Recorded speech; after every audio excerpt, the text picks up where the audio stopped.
Salut, c'est Samsung. Cette vidéo est préenregistrée. Comme vous pouvez le voir, j'ai exactement les mêmes habits que dans ma dernière vidéo il y a 2 semaines. C'est incroyable. Donc dans cette vidéo, je vais vous parler de logiciels de montage pas cher, voire gratuits pour des débutants sur YouTube justement. On va parler des logiciels de montage sur Android et sur iOS. Sur iOS, il y a beaucoup de risques que vous connaissiez déjà. Alors sur iOS, bien sûr il y a iMovie.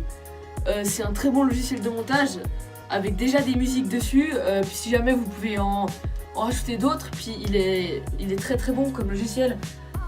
J'ai rien à redire sur ce logiciel là, à part le fait que ça reste un logiciel pour débutants.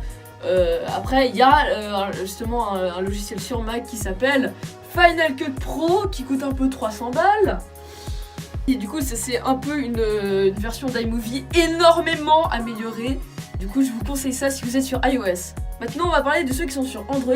Alors dans le temps justement quand j'ai commencé sur YouTube, j'avais un appareil Android. Du coup je ne savais pas comment monter mes vidéos. Tout d'un coup je suis tombée par hasard sur un logiciel. Vous devez très sûrement connaître parce que vous voyez le petit signe en bas, plutôt ici pour vous.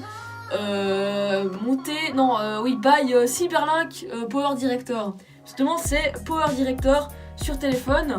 Il est gratuit mais il y a cette petite bande en bas où justement c'est marqué By Power Director, etc. C'est un très très bon logiciel de montage. Il est presque mieux qu'iMovie. Perso j'ai énorme, je trouve très simple à utiliser. Et si vous voulez avoir la version sans la bande en bas, sans les pubs et plus de transitions, etc., vous devez payer 5 francs. Alors honnêtement, 5 francs, juste, enfin, c'est une très bonne affaire, quoi.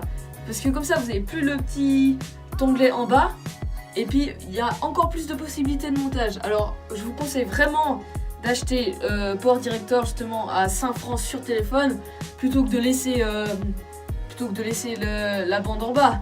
Je trouve un peu dommage. Perso, je suis restée à un mois avec la bande en bas, puis j'ai direct acheté ensuite parce que j'étais vraiment bien familiarisée avec. Il y a aussi des musiques de base qui sont proposées. Je trouve vraiment ça super cool. Le seul truc pas super que j'ai remarqué, c'est que de temps en temps il y avait des coupures où ça fait juste un truc noir pendant une milliseconde comme ça et après ça revient. Mais du coup, d'accord, c'est un peu moche, mais c'est vraiment, perso c'est le seul truc que j'ai remarqué qui est pas terrible. Autrement ça reste très correct, les transitions sont assez sympathiques.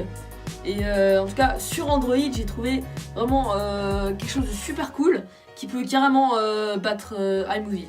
Et du coup maintenant n'hésitez pas à mettre en commentaire votre avis, abonnez-vous si ça vous a plu et mettez un pouce bleu aussi si ça vous a plu, mettez un pouce rouge si vous n'avez pas aimé. Dites-moi aussi si vous aimez ou pas le concept high-tech. Enfin si vous n'avez pas aimé j'en referai pas. Après si ça vous plaît dites-le moi et je continuerai. Partagez la chaîne, on est bientôt 200. Enfin je sais pas, pour l'instant je tourne 2 semaines en arrière, du coup je sais pas si on a passé 200 ou pas. J'espère. Merci d'avoir regardé cette vidéo, je l'ai déjà dit. Ciao, au revoir, à plus.